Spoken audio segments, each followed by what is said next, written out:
Hello, I'm your host, Lamar L.A. Smith.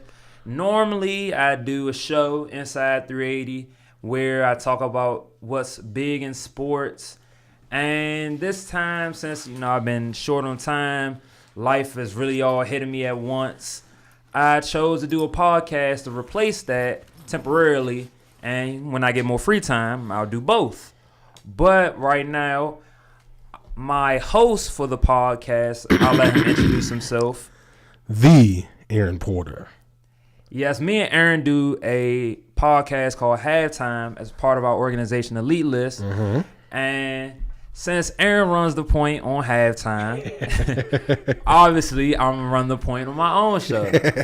So I'll let Aaron start off with our first topic, which is KD's tweets. Yes, so it's been really interesting these last few days. So I guess there was a random Twitter, whoever they were, made some comments to KD on him leaving the Oklahoma City Thunder. And so we now know that Kevin Durant has a fake Twitter page. Well, not a fake, but a separate account that he uses to sometimes go back at it with some of the people on Twitter. And so Mr. Durant on his last rant did not log out of his Twitter account, the one that is certified by Twitter, that is him, that the one he uses.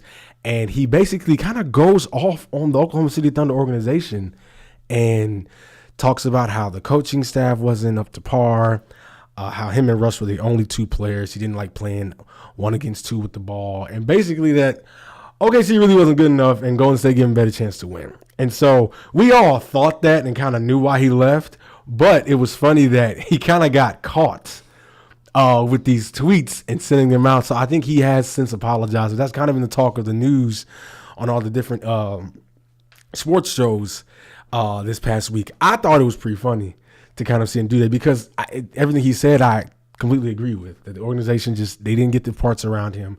Him and Russ were the only two players on that team that could create a shot for themselves. Bringing in Billy Donovan, a college coach, to that team that was like prime and ready for NBA we thought were prime and ready for NBA championship appearance. To me, wasn't the best move or deal, but it was funny to see the KD trade 35 going back at it with these people. So that was kind of funny. So what you feel about that? At first, I want to read the exact tweets. Okay, because yeah, when I first saw it, when they said KD's tweets, I was like, what are they talking about? And then when I saw the SportsCenter headline that KD has fake Twitter accounts, I was like, come on, man. Y'all just joking. I was like, why is Rachel Nichols talking about this? I was like, then I saw the screenshot when I was on my phone yesterday, and I was like, it was pretty funny. What? It's pretty funny. So this guy, Cole Cashwell, shout out to Cole. Shout out to Cole. For giving us this goal. He said, at KD trade 5, man, I respect the hell out of you, but give me one legitimate reason for leaving OKC other than getting a championship. So Kevin Durant didn't mean to respond to this. He said he didn't like. You notice how he said the third person. You notice how he used the pronoun he. He's talking in third person. He didn't mean to respond. He said he didn't like the organization or playing for Billy Donovan. Shots fired. His roster wasn't that good, and it was just him and Russ. Pew, pew. Imagine taking Russ off that team. See how bad they were? KD can't win a championship with those cats. Like what? KD went in on the OKC organization. But I don't disagree with a thing he said. Like, the funniest part, it was like, KD can't win a championship with those cats. The funniest one is him referring to himself in the third person. When he says he cannot win. That was so funny because that's where I got confused. I said, why is he talking to himself in the third person? And I was like, oh, this is his actual account. So I wonder how many other athletes have like separate Twitter accounts that they kind of go back and forth, because that'd be kind of funny to realize. Also, how do you feel about him having like that? Like, to me, I think that's kind of like why? It's kind of beneath him in a way, but this is a new age generation. Yeah. And like Twitter is a thing in our generation right now. It's like, in a way, I understand, right? So I just think that's the DC in you. And he from DC too. That's just the DC in y'all. That's what it is. And in a way, I understand, man. If you can go under the table sometimes And like instead of eating your broccoli, sometimes you want to feed it to the dog.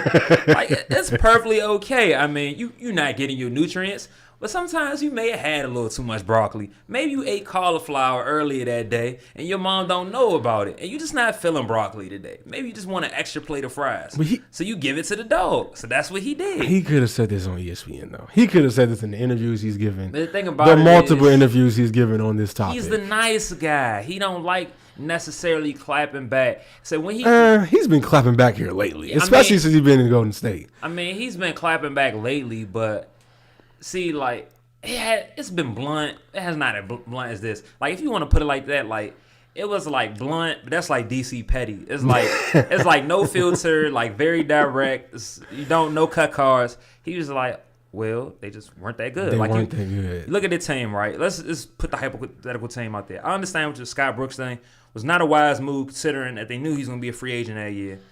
But me personally, I think he did a better job than what Scott Brooks would have done with that specific team. Billy Donovan. Yeah, okay. that with that specific team that year. Mm-hmm. One, they were the best team as far as rebounding team in the league, which is a big plus considering that you don't have any shot makers besides them two. So the more shots they can get, more opportunities, the better it is for them. Yeah, but that hurt them also in the end because they only had 2 shot makers. And when they weren't making shots. Yeah, I agree with you, but it's like what you just said to me before we went on air about the James Harden thing. Really, they were one shot maker away from probably being NBA champions that year. Because I don't know, the whole LeBron, KD thing, how they match up against each other. But I think that team matches up well with Cleveland because the way Cleveland beat Golden State, in a way they kind of took some of the formula or tips that OKC. Okay. Because OKC was the only team that was able to pound them inside. They pounded them inside necessarily not with their scoring because they didn't have scores, but Steven Adams, great offensive rebounder. Enes Kanter, great offensive rebounder. KD is a solid offensive rebounder. Serge Ibaka is a good offensive rebounder. And then you had other guys that fly in and they go hard on the Bulls like Russ and Andre Robertson, who can't make a jump shot. But he can't do anything. But, I really think that it wasn't that bad. Like, one, because of their team was so limited, you had to keep one of them two on the floor at all times. Like, it was no way around it. True. You take both of them off the floor, they're this team that we have. I mean, we Russ. saw them this year, yeah. Yeah. Without Russ. But my problem, I go back to this all the time. We've talked about this on numerous occasions, is that the Oklahoma City Thunder organization is the reason. It's not the players. It's the organization let that team down. They didn't want to go $4 million in the luxury tax to keep James Harden, who we now see is a top 5 talent in the NBA in this day and age. He's almost a walking triple-double.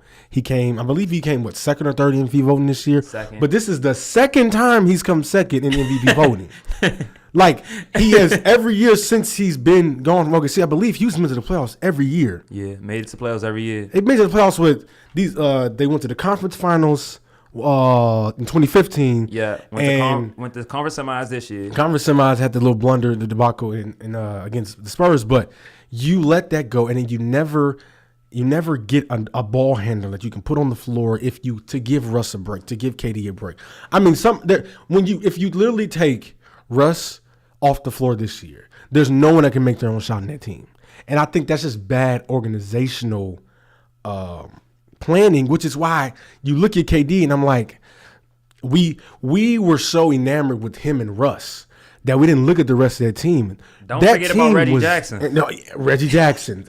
You turned Serge Ibaka into a three-point shooter for reasons we still don't know why to this day. The things that you did were not going to help you go and win a championship. So we got so caught up in just Russ and KD being so great that we didn't look at the other pieces around them and like, it don't matter how great you are. If you ain't got a solid team around you, you ain't winning nothing. And OKC never got that far. So we look at him and say, oh, man, we called him weak. We called him soft, whatever. But the game he's playing with the guys he's with fits his style to a T. This man averaged 27 points a game. He took the third most shots on Golden State's team this year. in the first year. Like, so you look at it, you want to say what you want, but you can't really knock him for looking at that team and saying that's the style of ball I want to play, as opposed to being 1-on-2 every time you get on the court. And I can't really blame him for that. I would have just rather him come and say this on TV, but it was really kind of funny. It came out this way that he was like, you know what? My fake account is going to tell you how I feel about this. So I thought it was hilarious how he did it, but I think it comes back to the team, OKC's organization, and neither wise up because Russell Westbrook can be a free agent in a year or two, and everyone. And they just lucky that they got Paul George. You lucked up on Paul George, but everybody knows he still has his eyes set on LA. It still may be a rental, so you may lose both of them. You may lose year. both because they're both from LA, and everyone has the Lakers forming the super team next year. I don't know if it's going to really happen, but they got cap space to sign two of them. I feel they're going to get at least somebody. They're going to get somebody out there. Get somebody. All right, cool. So you want to go next time? Yeah, let's go into Kyrie. So with Kyrie, it's another similar-ish situation. Hilarious. You know, the only difference is he actually won a ring. So, like, Kyrie was done being little brother, quote-unquote, to LeBron James. And that was... That was shown pretty eloquently in his interview on First Take. Yeah. He didn't really answer any questions. He dodged questions pretty much as well as Jamal Charles before he tore his ACL. He also gave you the very political sports cliche type of answers. So when he asked him, did you think that you owe LeBron anything? His answer was no. No. Flat out. I don't. Why not? And then he said, then he asked him, he said, do you think that he should take this personal? He said, no. Why should he? His words were, you know, I'm making the decision that's for my betterment, for my livelihood. It sounds all like spiritual-esque, something that you would say in church. He's been very kumbaya. I think the fact that he lost that facial hair, I think he going back to Duke Kyrie. He's going, yeah, There's no more, you know, taking Instagram videos in the hot tub with JR and the champagne. It's all, you know, I'm a Duke Blue Devil. And I'm a Boston Celtic. I'm a Boston Celtic. And I think those kind of mindsets interlock pretty well. I think. So, and then it's also funny, we talked about this, I think yesterday, about he kind of wanted to play with Gordon Hayward already. Yeah. Like he asked him to come there. But, you know, then LeBron just happened to drop by. LeBron said, hey, I'm coming back. Yeah. And that squashed all of that. Squashed everything. So, yeah, so in Boston, you have two guys that wanted to play with each other, with Gordon Hayward and Kyrie. Now they get the chance to do it in Boston under a system that, you know, I think Boston they had a great system, just didn't have the right players for it. But now you got best coaches in the league. They got one of the best coaching staffs in the league. Now you have one of the best ball handlers, one of the best point guard scorers, one of the best closers, and then you got Gordon Hayward, who was an All-Star last year. So a walking 20-point guy game. So I'm excited to see. I know we've talked about this before, but I think on paper, Boston matches up very, very well with Cleveland. Now, Cleveland obviously has that 6'9", 250 guy that don't nobody else have. And the only one that can combat him is that 7-foot guy in Golden State. Yeah. But Boston looks pretty good. But back to what Kyrie was talking about yesterday. Whenever they happened, his answers, like you said, were very like, I don't want to be here, but I'm going to ask these questions anyway. That's how I kind of felt. Like I don't really want to be here doing this interview. But I look at the whole situation like this. There was reports that came out that after they had won the championship, after Kyrie and LeBron go bananas for games 3 through 7, because even in the game 4 loss, Kyrie had over 30 points in that game. Yeah. So he averaged 30 points a game from the last 3 or 4 games of the series. Yeah. And we know LeBron had the triple-double in game 7. Had the block. The back-to-back 41, and Kyrie hits that go-ahead 3-point shot with less than a minute left in game 7. But it's interesting because reports came out that LeBron wanted Kyrie traded for Chris Paul. And I think that's the moment Kyrie said, deuces, I'm about to get out of here. But the funny part is that when it's so funny how people with hearing their reports, you don't hear too many people talking about that, actually. It's like, LeBron said it must be right. Or it must be the right decision to make. But when Kyrie asks for a trade, you're selfish. How dare you leave LeBron? How could you leave the greatest player to ever touch a basketball? And it's very contradictory because LeBron was willing to give him up after Game 7. And Kyrie got wind of it and was like, cool, all right, I'm going to play this last year out, but I want out of here. And we talked about this again. Other people were trying to say, he's going to find out what life is like without LeBron. Kyrie was never going to a bad team, everybody. The Cleveland Cavaliers wanted a haul for him, and only teams with good players can give you something in return. And all the good players play on playoff teams. So he was going to go to a playoff team. He wasn't going to go to Sacramento. He wasn't going to go to Phoenix. He was, because Phoenix was giving up Josh Jackson, Devin Booker. He wasn't going to Orlando. He wasn't going to Brooklyn. He wasn't going to those bottom barrel teams. He wasn't even going to Philly because Philly has a good nucleus of what they want right now. So he was going to go to a good team. So this trade becoming public kind of helped him out, and it put pressure on Cleveland because he said he wasn't reporting to training camp. He wasn't going to play. So it's not like we all expect Boston and Cleveland to be in the conference finals this year for the next upcoming basketball year. So I don't know what he's going to learn without LeBron, but he says he wants his game to mature and he wants his game to go further. I want to see if he can do it. We all look at him as a scorer, and that's about it. He says there's more to his game. We'll see. We'll see. Right now, we really don't know. But he talks the game like he's the next best thing. But the boy can ball. Yeah. The one last thing I want to add about his whole thing is one thing that I noticed, I saw it on ESPN, that when you think about it in retrospective, maybe Gordon Hayward may actually be better than what we think too. Because Gordon Hayward played on a half-court defensively, predominantly defensively minded team. He scored 21 points per game, 15 shots, playing at the slowest pace in the league. If you put him on the same pace as one of the average top 10 scorers in the league, they say he averages like 27 points per game. Really? So if you up his shots per game and you play him at a normal pace of the game, he basically is a 30-point scorer. Also, the Utah Jazz won 50-plus games last year in the Western Conference. With him as the lead man. Like, now you're getting two young guys who are entering their prime or could be already in their prime with a coach that Gordon Hayward is already familiar with. And that team's young. That Boston team can just get and go. Not like the Cleveland Cavaliers team was a tad bit older, a little slower. They played more of a half-paced game. But Kyrie and Gordon can just run all day long. So I'm a fan of Gordon. Shout out to Gordon. He's from Indianapolis, Indiana. Went to Brownsburg High School and went to Butler University on the east side of town. And took him to the national championship. Almost won. Should have won. As a matter of fact, that last second shot. Yeah, it was just very. It was just too hard. If he almost hit it. So I hope he does well in the system. I hope both of those guys do well. I think Boston, as I told you, I think if you're looking at it, team to team, player to player, I really like Boston's team. But I would have liked any team Kyrie was going to go to because he was going to go to a contender. The Spurs would have been a contender. If he would have really ended up in Milwaukee with him and the Greek Freak, I almost want to say they're going to the finals. So Cleveland had, they didn't get anything in return for that trade. But his interview yesterday was very interesting, to say the least. It was very interesting. It was really funny. Him and Max kind of go at it a little bit in the interview. But it was a very interesting interview because he kind of really just kind of dodged all the questions.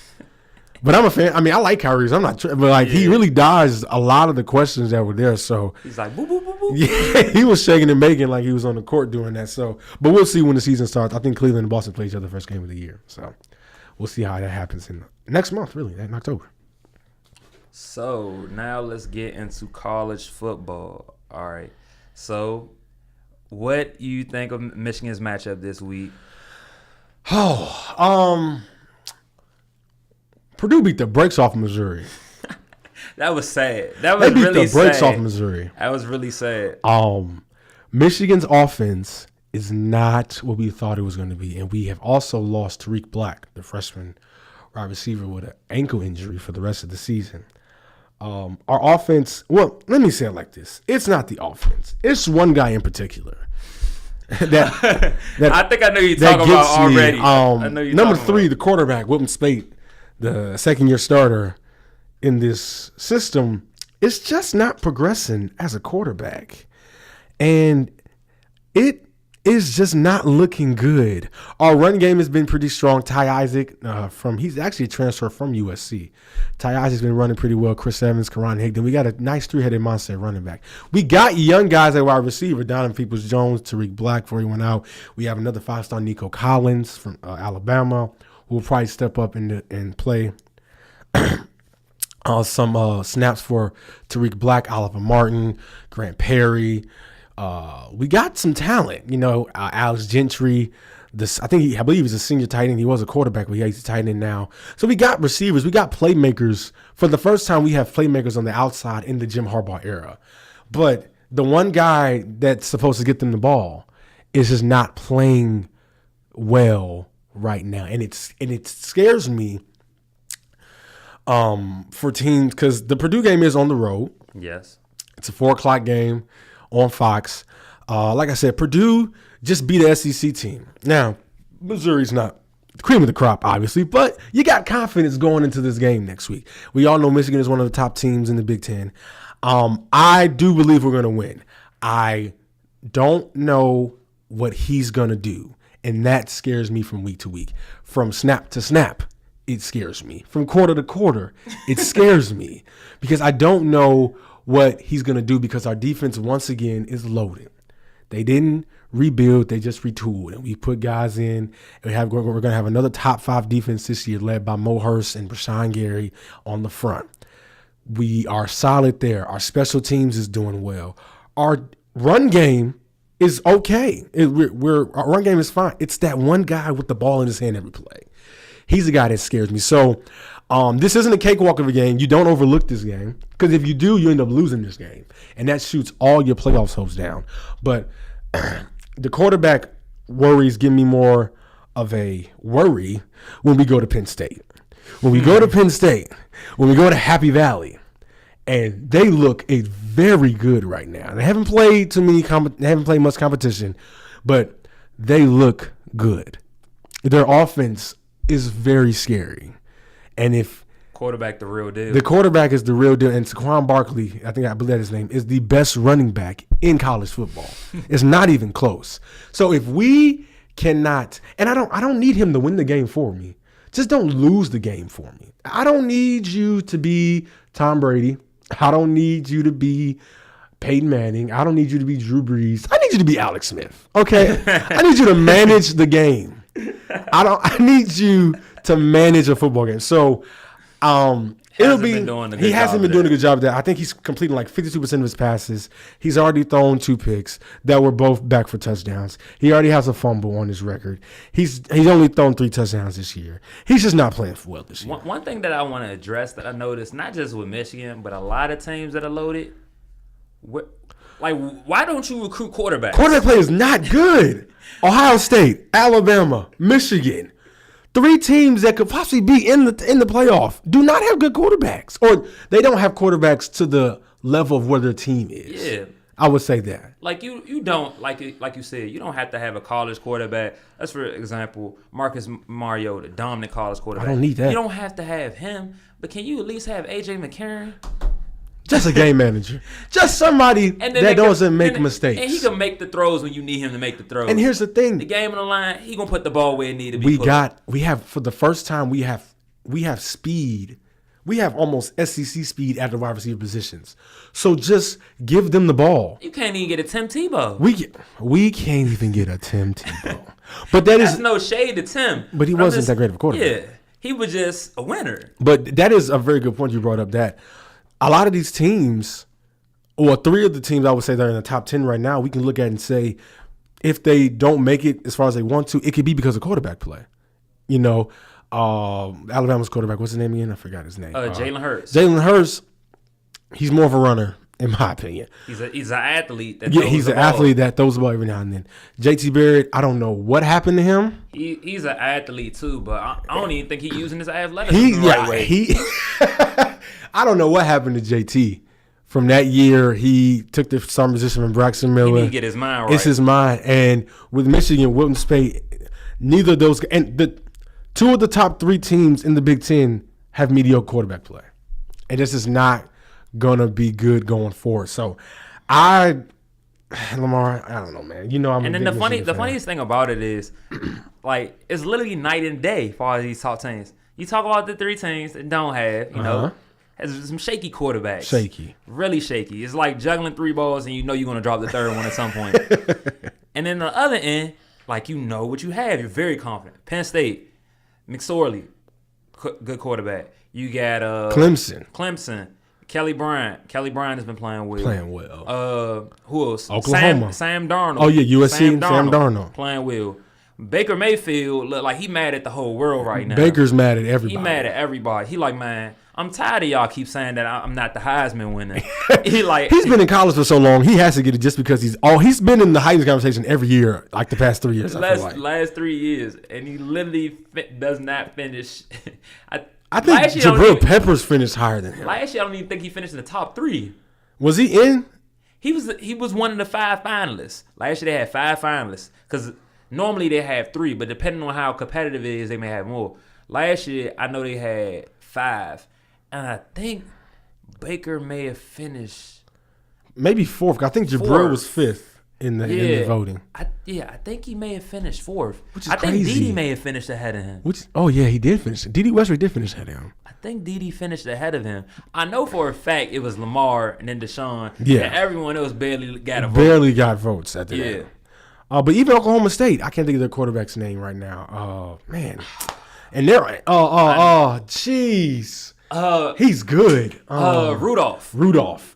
He may be a Heisman candidate as well because their offense is loaded. You know, that's another top 10 team. Yeah. So it's like you really have a night and day with your top 10. 3 or 4 have great quarterbacks. 3 or 4 have really bad mediocre quarterbacks. So I don't know. Like you said, I'm confident that we'll come out with the victory on Saturday. I'm not worried about that. I think our true test comes the Penn State game. That's our first. That's the first top 10 matchup of the year. Yeah. For Michigan. And they'll have you 2 more. You know a lot about the team. You know a lot about that's. I want to say that's the halfway point of the season, probably like game 5 or 6. Yeah. And it's like the October 21st, like that. So that'll be a good game. The funniest thing about it is like I don't understand why they don't recruit quarterbacks when you got Jim Harbaugh, Nick Saban. Like I don't understand because you just fix that one problem. Oh, Urban Meyer too. You fix that one problem. You go from college football playoff to national champion, probably going undefeated. Let's say, we did a fantasy college draft, and somehow Alabama got Sam Darnold. They're not losing. They're not losing the game. They're not losing. If Sam came to Michigan, it's not even close. They're not losing. You're not losing it. You're not losing the game. They're not losing the game. If Sam was in Ohio State, you're not losing the game. You put McSorley on it. Not losing the game. He's just not going to. Rudolph probably not going to lose the game. I have a question for you though. Nick Saban, Urban Meyer, Jim Harbaugh. We'll say probably the 3 best coaches. The 3 best coaches I would say in college football right now. But Nick Saban's more of a defensive guy. Yeah. And Urban Meyer has never been a cultivator of quarterback talent. True. Jim Harbaugh's the one that's the one that always gets me is because you're a quarterback's coach. You're a quarterback. Like you played the position. So I always expect more from his players. But those other two, especially Urban, because his best player couldn't really throw the football. His claim to fame, he trying to play baseball. At this point, yeah. Like, so I don't see them as cultivators of quarterback talent because I think Nick is a defensive coach. Like he was a defensive coach. He started his career out that way. Yeah, but Nick, all you got to do is just get someone with the talent. That's what you have a quarterback coach and an offensive coordinator for. I agree. And go work with him. Throw that ball at their target a couple of times. Ohio State, they totally revamped their coaching staff this past season, and it just has not panned out. It's not panned out for JT Barrett. Their run game is pretty darn good. So, but we'll see, man. I don't really know what's going to happen. Like I said, I'm nervous for the Penn State. The Penn State game scares me the most. I'm not worried about Wisconsin and the way Ohio State's looking. I ain't too worried about that. Penn State has been in this nice momentum for like the last 6 or 7 weeks of last year coming into this year. Like they just been rolling. Yeah, and outside of that one loss, USC was probably the best game all year. Top 2 at least. Top 2 at least if you want to put the national championship in. But look, one of the best college football games you watched in a year. was a shootout. Yeah. I mean, Was a shootout. shootouts. Yeah. So Big time shootout. that's their only loss in the last, like you said, 6, 7, or 12, 13 weeks of football was to a top 14 with one of the best quarterbacks in the country. Who else has a national championship? Yeah. Like USC, like everyone, even the college football player, they really wanted to put USC in there. But they really, like... I wanted to put USC. If I had the opportunity, I would have wanted to do that too. I think USC finished the season like 11 or 12, something like that. And they had like 3 or 4 losses. Crazy. And they lost early, and then they just hit this stride, and this was decimating Sam Darnold didn't start the entire year. He came in, I think, week 3 of last year. And they went to... they beat Colorado. They went to Washington and beat Washington. Beat the hell out of Washington. They beat Washington in Washington, might I add. Not beat the hell out of Washington. And these guys, like, they were that team got hot, and that Penn State game was just an incredible game for college football. But that Penn State team hasn't lost any momentum, and they're good. And that's the team I'm worried about. I'm worried about Penn State. One last thing before we get into the next segment. So with Sam Darnold, he, shown he's still kind of rusty as far as a new starter, full-time starter. Last game, they almost lost. Yeah, the Texas game. They almost lost to Texas. Yeah. To Texas. He's thrown like 4 or 5 picks this season already. This ain't Texas from Colt McCoy days. This ain't Vince Young Texas. This Texas, they bad. Yeah. They really bad. They so bad that Charlie Strong with another team, and he may mess around and take them to a big-time bowl game at USF. Yeah. He has a little Brett Favre in him. He's a gunslinger. Yeah. He's that kind of guy, you just got to roll with him. He's just one of them dudes where it's like, look, it reminds me of it just reminds me of like Brett Favre, just like, don't do that. Oh, it worked. Then it's like, don't do that. See, I told you not to do that. I told you not to make that play. It's like flipping a coin. Yeah, it's really like flipping a coin. I wasn't expecting this from him, though. I expected him to be more precise. The Western Michigan game put fear in me because they were in the fourth quarter. That was a very, very close game, and they pulled away late. Western Michigan, the real deal. Western Michigan played them well. They the real deal. They played PJ, I think it's Fleck, PJ, the coach. He's now at I know you're talking about. He left that institution, but he's now at another school. He took them to, I want to say, one of the top 6 bowl games. They played Wisconsin. Yeah, they played Wisconsin. And I think they lost by less than maybe like a touchdown. Yeah, so I mean, he had that team on the right track. And they were 15 in the country and it was undefeated. Yeah, before that loss. So that they team had a harder schedule, like you said. They probably would have been. They probably would have been. But so that team wasn't a slouch to play them, and it showed because he didn't play well. He didn't play well against Texas. He really didn't play well against. I mean, he had 2 picks against Stanford when they played Stanford. So he's turnover away prone. Late from Stanford too. He's turnover prone, which scares me about him. Is he still a top prospect? Yes.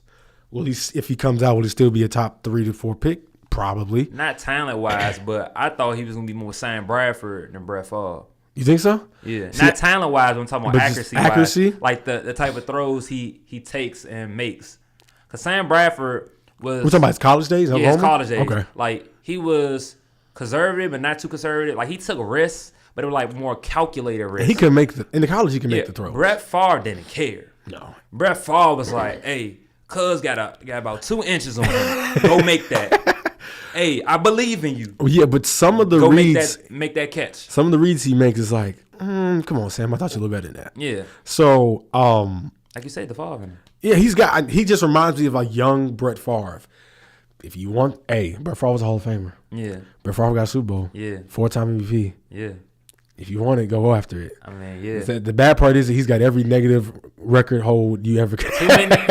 he lead all time in picks. Yeah, so he lost about 3 different Super Bowls that he didn't even get to because of picks.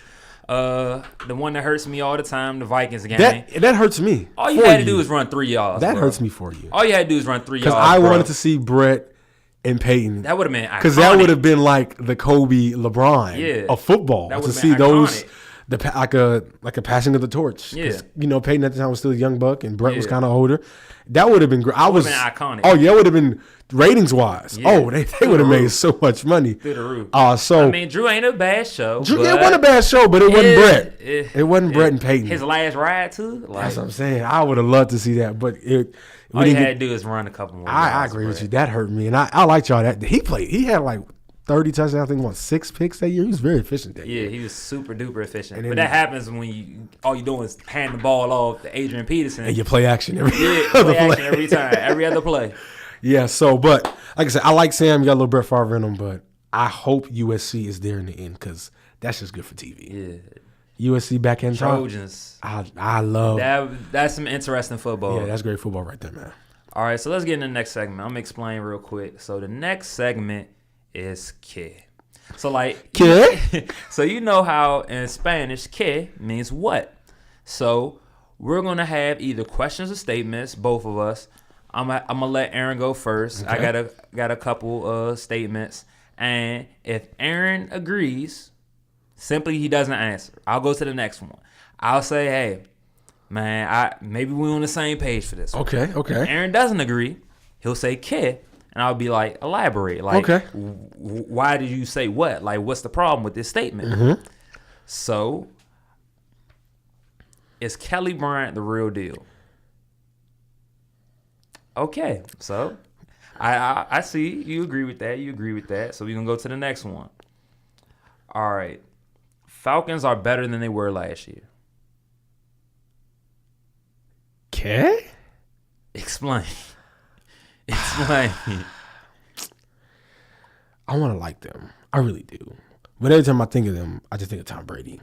I don't know if offensively they would be better because last year that was a top 10, like numbers wise, all time. That was a top 10 all-time offense. So I don't know if you can consistently repeat that type of offense, which is why I would say no, they won't be better than they were last year. But will they still be a very good team? Yes. Will they have the same run? That's debatable. But I don't want to say they're better than last year just because to consistently have a top 10 all time, not like a top 10 right now. Like that offense is top 10 all time. To do that again would be very, very difficult. And your defense is not So I don't know if you can carry that load again.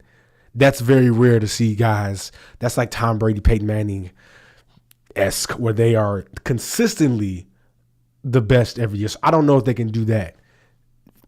No, I don't think they'll be better than last year. I don't. Okay, next one. Indians are the best team in baseball.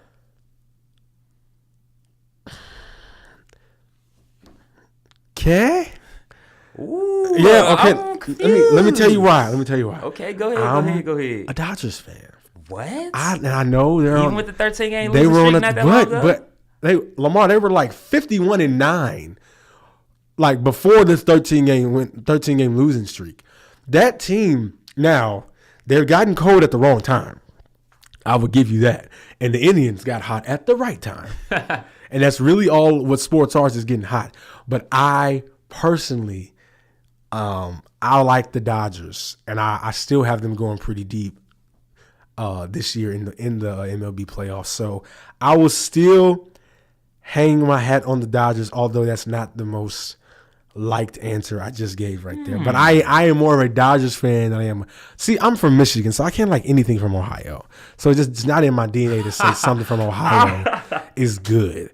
So that's another reason as to why I would say the Dodgers are still my favorite team. And to me, I would say they're the best team in baseball. All right, my last one. Over under, Katie had this fake account, I say, about 3 years, at least 3 years. Oh, I can't talk because I agree. You agree? I agree. Definitely. All right. I definitely agree. All right, so I got a few here for Lamar. This is the first one's a question. Is Eli Manning out of his prime? He's gone. You ain't got no more faith in Eli? Nah. No. he's out his prime. Even with Odell? He's still a good quarterback. Even with Odell? He's out his prime. Out of his prime. Okay. Yeah. Here's the statement. Lonzo Ball will lead the Lakers to the playoffs the next NBA season. Okay. Elaborate. This dude, their whole family is like a circus. They're a spectacle. Their whole family, like, I go to journalism class. Mm-hmm.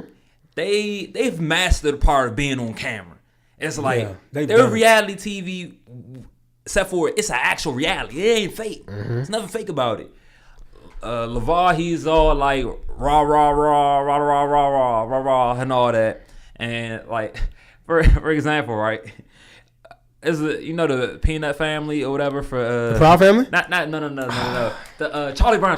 Yes. So like when the adults talk, it's like wah wah wah wah wah wah wah. Uh-huh. Like, so you don't understand what they're saying. Sometimes it's just like wah wah wah wah wah wah wah, and I'm like, I'm trying to figure out where he's coming from. It's like no disrespect, but it's like what he's saying is like over my head as far as like logical aspects. So Mm-hmm. I'm trying to understand what he's saying. Mm-hmm. He said on First Take, I swear I thought he lost his mind, but you can't think that with him. I think he just has, like, you know how you say certain things, speak them into existence, certain types of conviction? Mm-hmm. He's beyond that. He's got that too. He's on that new, like, Buddhist, like, his diet. Faith in himself. His faith is beyond God at this point. Like, him and God have a very good connection. Him and God, like, I don't know what they doing, if they play blackjack on Sundays or something, but it's conviction. It's crazy. It's very, yeah. So when he said 50 games, I thought he was crazy. When he said that his son was going to be picked by the Lakers, I didn't think he was crazy. I thought that was going to happen. Mm-hmm. But when you say in general that they're going to make the playoffs, I don't think that's going to happen. No.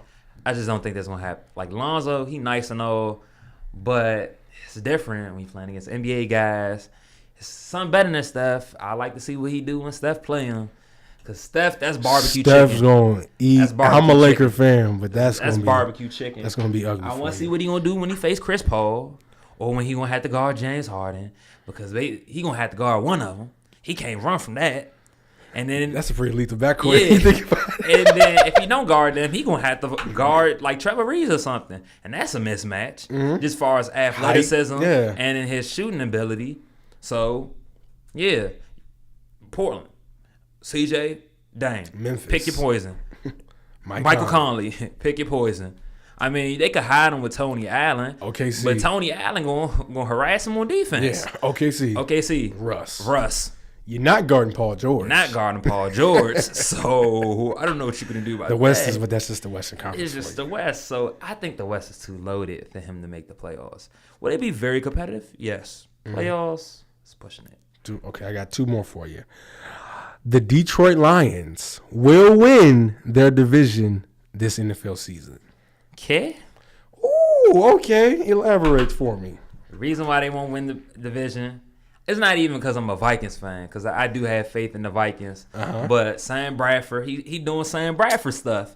He being in the hospital. That's what we don't need you being, Sam. We need you to get that icy hot and get tight so we can see you in the game. Uh-huh. But it's because the Packers. I don't know what in the world is going on, but they don't look good. It's not even that. They were 4-6 last year. They made the playoffs and they won the division. I don't know how. Well, I do know how. It's because that guy they have named Aaron Rodgers, who's a bad man. In the words of Stephen A. But I just cannot discount. They could start off 1-5. They're going to find a way to make the playoffs. I don't know how they do it. They're going to find a way to make the playoffs. It's two things you can count on in the NFC. The Seahawks, somehow, going to find a way to be hot in November and make the playoffs. Find a way to be 11-5. And find a way to be 11-5 or 10-6 with either a horrendous offensive line, no running game, a defense that looks spotty all year, and then comes out the cut. And next thing you know, the Legion of Boom getting pick sixes, forcing fumbles, and the punt return gets a touchdown here and there. So one of those two teams, actually not one of those two, both of those teams find a way to make the playoffs every year. I don't know how deep they're going to go to find a way to make the playoffs. So Green Bay will win the division this year? I like the Vikings, but my money is on Green Bay. It's either going to be Green Bay or the Vikings. I just don't believe in the whole Lions, their whole, winning at the end motto, the check down motto that they got going on. Because if you look at Matt Stafford's a fourth quarter guy. I feel you. But that fourth quarter guy had 122 last game. 122 yards, 15-21. That sounds like some Blake Bortles stuff. Do you see how bad the Giants are? We didn't need him to be great. You just don't lose the game. I told you just don't lose the game. That's all I need my quarterback to do. Hey, I feel you. Hey, it's whatever, man. It's whatever. All right, here. Actually, I have two more because these are coming to my head as we're speaking. All right. Here's another one, though. And we kind of touched on it, but I want to get your official answer if you say anything. The Los Angeles Lakers will pick up a superstar free agent next offseason. Of the ones he's talked about, who do you think they'll have the best chance of getting? I think Paul George is still the favorite out of all the free agents. That's how I'm leaning because you don't know what can happen with OKC. Like, just because they go to the second round of the playoffs, is that enough for Paul George? Like, he said conference finals. Paul George been to the second round before. Yeah, he been in conference finals. Been in the conference finals before. He never been in the NBA finals before. So if he really wants to go conference finals, who you gonna leapfrog? Golden State gonna be there. We're not even gonna talk about that. Golden State gonna be there. Yeah. So that means is Paul George and Russell Westbrook better than Chris Paul and James Harden put together? We don't know that yet. We don't know yet. As far as talent wise, I would have to lean towards Harden and I would too. Chris Paul. But we don't know that yet. Then are they better than Kawhi and San Antonio system? Because they don't have another guy. LaMarcus Aldridge, I don't have any faith in him. No. Zero faith. He showed his hand the last couple years. There's nothing in it. Showed his hand. It's empty. It's empty. He's trying to trade you for a pack of gummy bears with pocket money. Like, he has nothing in his hand. The guy that was the silky shooting big man with, big man skills. We thought he was the next team. And had hit the boards hard. That was shooting over chairs in the Houston series. He's nowhere to be found. Not the same guy. He's not the same guy. I don't know why. He's not even that much older. He's still in his prime, supposedly. But bingo. Yeah, I don't know what he's doing. I don't know what he's doing. Oh, okay. And the last one is, you kind of tossed on, I was going to talk about one of the teams you already talked about him. The Houston Rockets will make the conference finals this season. Now, we have one guy who's never been there before. And one guy been to the finals. Who's been to the finals, but on his own team, kind of chokes in big moments. Chokes. So, the Houston Rockets will be in the conference finals this NBA playoff season. I agree. You do? You think? I agree. Real? Okay. Yeah. Interesting. See, the thing is, the problem with James has always been not just because, all right, the finals things, I can't defend that in no shape or form. You can't defend last year. He lost his mind. I don't know what he was on. Yeah, I don't know if he was pardoned too late or if he just took a bad protein shake or something. But he was non-existent, and he was getting clamped by LeBron and D Wade. So, in retrospect, I could get how those two guys exposed. They were all under the age of like 23. Yeah. I think KD was the oldest. Yeah, they were young. They were kids. They were our age. Like, think of us playing the NBA Finals. Basically, that's basically what happened. So they overshot their expectations, really. Definitely, especially that year. But James Harden, I think a lot of the times the way he plays his game and the type of style he plays, I think he just don't be having anything left in the tank. Now, he said he agrees that he needs to work on his conditioning, but I think every team that he's had in Houston, they find a way. I saw for the two main years where they've reached their potential as far as like getting deep in the playoffs, second round, and then the conference finals. He just be gassed. Like, he don't have nothing left to give. He's very tired. Like, Spurs series. Was it game 6? Game 6, he looked tired. Like, he didn't even choke. He just looked like his body was... Someone else possessed him. That wasn't James Harden. I don't know if that was his cousin, That's Jaime. Lil Ray down the street. I don't know if that was Samaj, but that wasn't James Harden. I'm with Stephen A. I'm convinced that wasn't James. That couldn't be. Couldn't have been James. Not the way he was playing at that all. series. Not at all. Couldn't have been James. And Chris Paul, I think Chris Paul, some of it is on him. OKC series. Never been out of the second round. Some of that is on him. Also, some of that is on the guys he plays with, like Blake Griffin. Can't say I love Blake, man. He don't got that. He don't got that killer instinct. Nope. I'm not gonna call him soft. I don't think he's. I think he just don't get that. He just don't get it in him. He don't. And DeAndre, he got that rough rider, as Stephen A was saying him. He can't make a free throw. He can't make a layup. A dunk's not a layup. Two different things. I mean, he could make a layup. If it's not forced through the rim, he can't do it. I think he could make a layup. You're pushing it. He's a professional basketball player. He can't. You shoot better than him. Okay, it's It is no true. probably. That's 100% true. Okay, but still, he can make a layup. I have at least that much faith in him. He's made layups before in the game. You can have that faith in him. He's made layups before in the game. But I do think they will get in the conference finals. I think they're the biggest contender for Golden State because Kawhi is my man, but Kawhi, he's going to cancel out one guy. I don't think he can eliminate James and Chris Paul. Look, Though we said that last year, but if he didn't get hurt, them boys was up 25 before he got hurt. that would have been a competitive series. in that Golden State series, and it was been just competitive. him.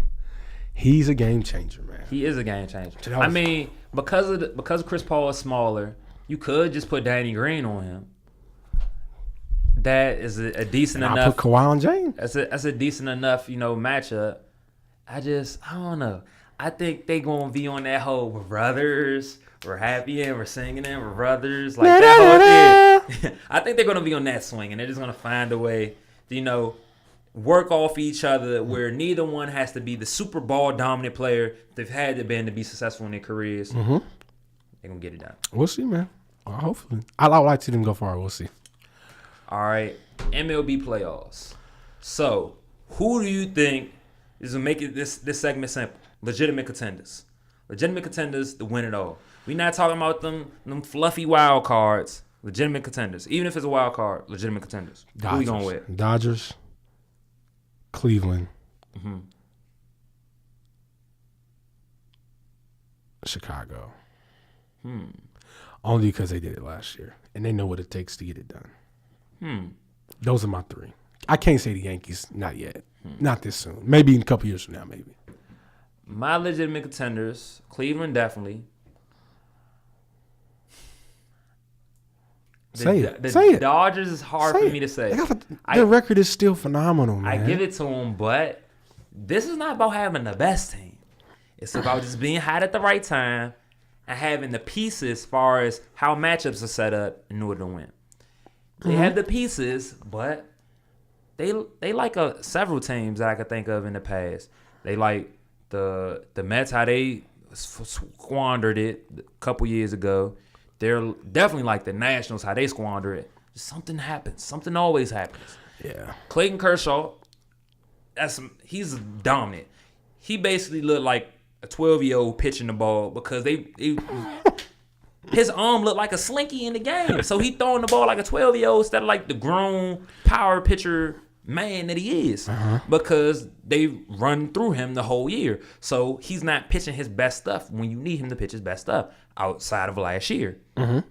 Because he fortunately, I know this sounds bad, got hurt, so they couldn't run the wheels off of him like they normally do. Then their middle relief hasn't been looking as great lately.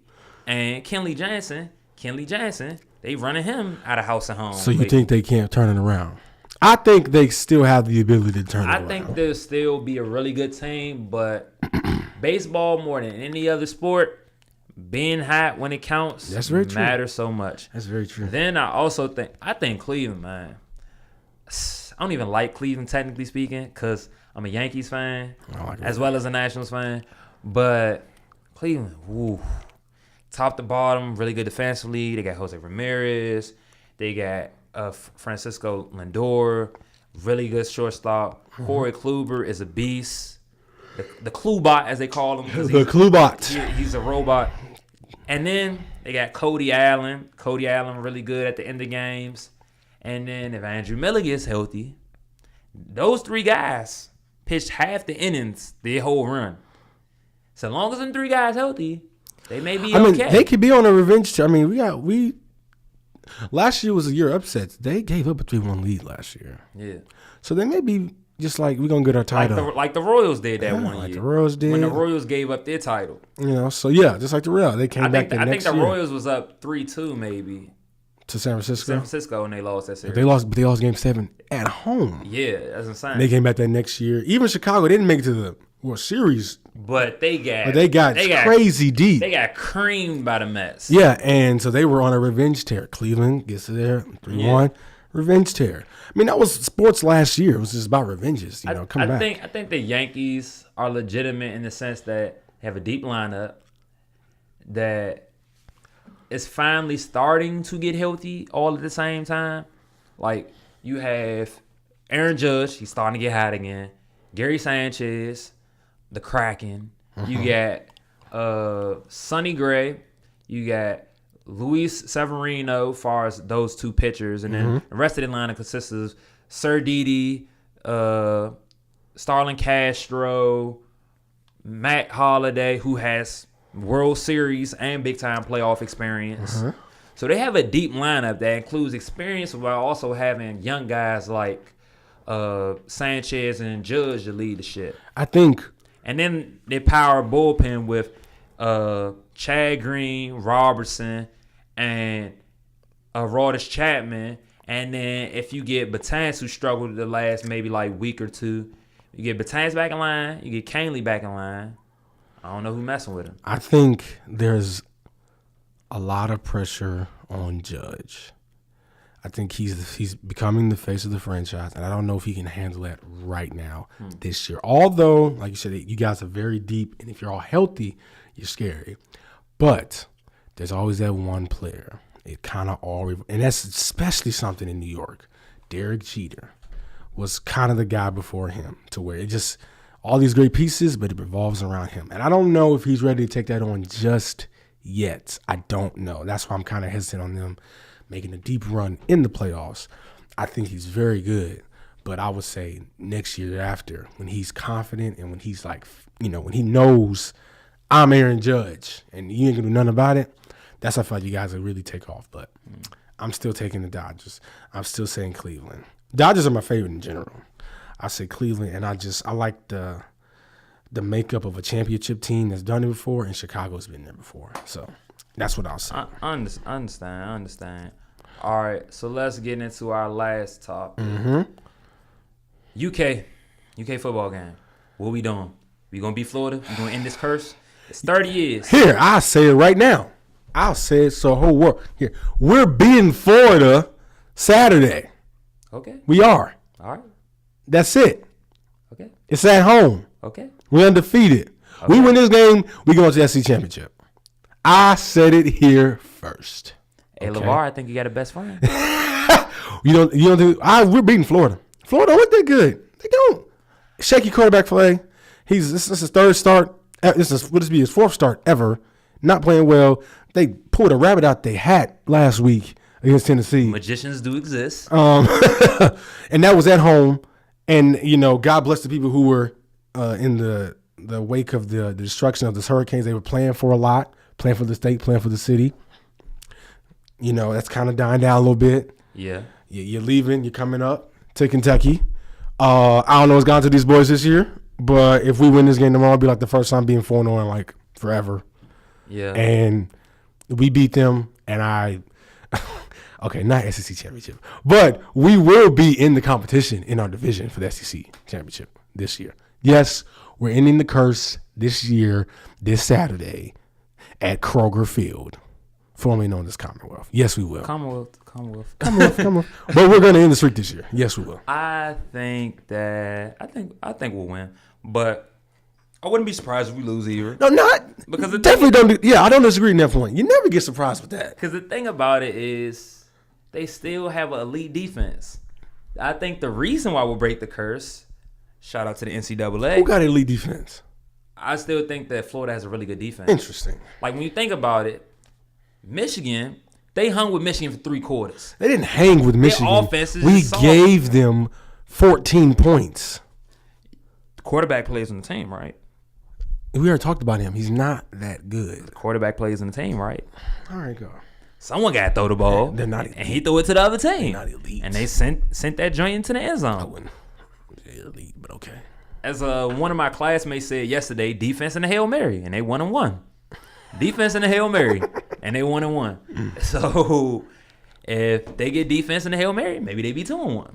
I don't want them to be 2-1, but you never know. All I'm saying is, with Florida, is that they got a good defense. Kentucky, I'm not saying we don't got a Sam Darnold, and we definitely don't have a JT Barrett. That's no slander towards Steven Johnson, but he is a athletic game manager. But he's doing his job. That's all I need you to do. I feel you. But I'm saying I need you to do more. I'm saying sometimes game managers get put in their place or get out of the loop a little bit because you have a really good defense. That's when you hand the ball to Benny Snell and let him go to work. I feel you. All I'm saying is, if they win, shout out to them. Proud of you. If they lose, wouldn't be surprised. Wouldn't be sad. Really wouldn't be mad. If we win, do we crack the top 25? We're pushing it. I think we would. I think they'll do just because we never done it before. We haven't done it in such a long time. 4-0 Kentucky team. Football. We're not talking about basketball. We're not talking about baseball. We're not talking about softball. We're not talking about volleyball. We're not talking about track. We're talking about our football team. 4-0. He's cracking top 25. If they do that, the SEC has wondrous powers. That's very true. You know I'm not a big SEC. Yeah, you know what? Forget that. But we still gonna win that game though. Yes, we will win on Saturday. I have faith in the Wildcats. I sure do. Go Blue. All right, last thing before we end our show. 380 play of the week. Yes. Who you got? I got the man with the plan. I don't know if they call him that for real. But Kelly Bryant, dude. Kelly Bryant's been balling. And they beat the brakes. Let me say it again. They beat the brakes. One more time so people in Louisville can hear me. They beat the brakes off of Louisville. In Louisville. That was so sad. In Louisville. 47-21. Kelly Bryant was 22 of 32 for 316 yards and a touchdown. That team, we didn't think we did a podcast about. We didn't know how good they would be. You're replacing a once in a generational talent. This kid is good. On the road, he's played 2 top 15 teams already. Has won both games, one at home and one on the road, which means he doesn't get flattered. He doesn't get flustered. And that defense is just as good as it was last year. It's actually better. And to be honest with you, it's probably better. Honestly, their offense looks great. Like, if you think about it, right? Last year, Louisville was in Death Valley, and they were one play away from stealing that game. Mm-hmm. This year, wasn't even close. They were in Louisville. They got punched in the mouth. In Louisville, Heisman Trophy winner. Like you ever been you know some fighters that they the kid in the school, he big and bad. He know how to fight. Mm-hmm. But you got that one dude that he pop off first. He don't know how to act. He got punched in the mouth. They got punched in the mouth. They was like, whoa. I feel blood on my mouth. I don't know what to do. And then next thing you know, boop, boop, boop, boop, boop, boop. They get punched 5 more times in a row and the game over. And that's how it was. End of the fight. It was over. Quick, fast, and hurry. Yeah. So Kelly Bryant is my player of the week. Dude's been balling. Hey, man, I don't know. They look good, and he looks good. And Deshaun Watson said he's going to be better than him. That's what he said. He saw him. He knows what he can do. He said the kid's going to be better than me. That's a lot. That's my player of the week, man. Keep doing your thing, Kelly Bryant. Shout out to you, man. All right. I had a couple candidates. Thought about Baker Mayfield. Balling. Thought about Tom Brady. Ball. He did come back. But I'm gonna go off script a little bit. Okay, let's see what you got. And show receivers some love. Okay, who you got? So my 380 player of the week is none other than Krabby Patty, Michael Crabtree. Michael Crabtree, 6 catches, 80 yards, 3 touchdowns. Against the Jets, right? Against the Jets. Yeah. I know it's versus the Jets. Hey, it's fine. But he balled. Michael Crabtree proven time and time again. I know Amari Cooper, SEC zone, But apparently Derek Carr, they got a special connection that They him got and Mari something. don't get. They got Because whenever we around the end zone, Michael, where you You at? know who it's going to. Michael, where you at? Just throw the ball. Michael gonna get it somehow. Throw it up somewhere. And the thing about it is, Michael's a good athlete, but it's not all jump balls because Amari Cooper is a jump ball demon. He probably got a higher vert and probably better at catching jump balls than Michael. But the silky smooth route running, the telepathy, the quarterback connection, I don't know what it is. They got it. They got the magic, man. I give it to you. I had Michael Crabtree on fantasy last year. He can ball. He made me proud. That was a good off the script pick. That was pretty good. So Michael Crabtree, keep looking out on for this year. I think he will again get over 1,000 yards this year, and probably had like 10 TDs. I don't disagree.